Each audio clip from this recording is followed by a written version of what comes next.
తెలుగు సినీ ఇండస్ట్రీలో డైరెక్టర్ల కెరీర్ తో ఆడుకుంటున్న వారిని చాలా కాలం వెనక్కి నెట్టేసిన కొన్ని హీరోలు ఉన్నారు. కేవలం సినిమా చెయ్యమని చెప్పి ఏళ్ల తరబడి వేచిపెట్టి చివరికి సినిమా వద్దని చెప్పడం వంటివి దర్శకుల భవిష్యత్తుపై పెద్ద ప్రభావం చూపుతున్నాయి. ఇప్పుడు అలాంటి కొంతమంది దర్శకులు ఎదుర్కొన్న అనుభవాల గురించి చూద్దాం. సాగర్ చంద్ర టాలెంటెడ్ డైరెక్టర్ అయిన సాగర్ చంద్ర ఐఆర్ఏతో డైరెక్టర్ గా పరిచయం అయ్యాడు. తర్వాత అప్పట్లో ఒకడుండేవాడు అనే మంచి సినిమాను చేశాడు. ఈ సినిమా తర్వాత పెద్ద హీరోతో చేయాలనుకున్న ప్రాజెక్టులు ఎన్నో కారణాల వల్ల ఆగిపోయాయి. ఒక ప్రొడక్షన్ హౌస్ అడ్వాన్స్ ఇచ్చినా కుదరలేదు. పీవీపీ సంస్థ తీసుకుని యంగ్ హీరో చాంపుగా మార్పులు చేయమంటూ సాగర్ ను చాలాసేపు హోల్లో పెట్టారు. అప్పట్లో ఒకడుండేవాడు సినిమా 2016లో విడుదలైతే తదుపరి సినిమా భీమ్లా నాయక్ 2022లో వచ్చింది. అంటే 6 ఏళ్లు gap. Krishna Chaitanya creative director అయిన కృష్ణ చైతన్య ఓ కొత్త కథ తీసుకొని పవర్ఫుల్ సినిమా చేయాలనుకున్నాడు. ఆ కథను ఇద్దరు హీరోలు చేద్దామనుకున్నారు. కానీ ఎవరూ పూర్తిగా కట్టుబడి చేయలేదు. ఒకరు అడ్వాన్స్ ఇచ్చి తప్పుకున్నారు, మరొకరు తానే చేయమన్నా మళ్ళీ ఆగిపోయారు. ఈ తంటాల వల్ల కృష్ణ చైతన్య ఇప్పటికీ ఆ కథ చేయలేకపోయాడు. ఇంకా కొత్త సినిమా మొదలు పెట్టలేకపోయాడు.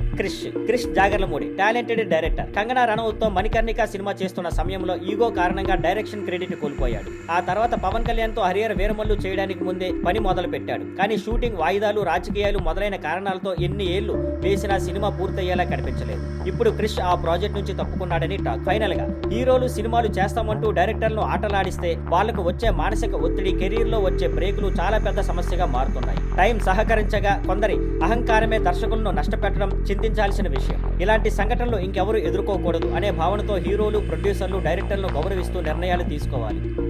Thank you for watching. Please like, share and subscribe.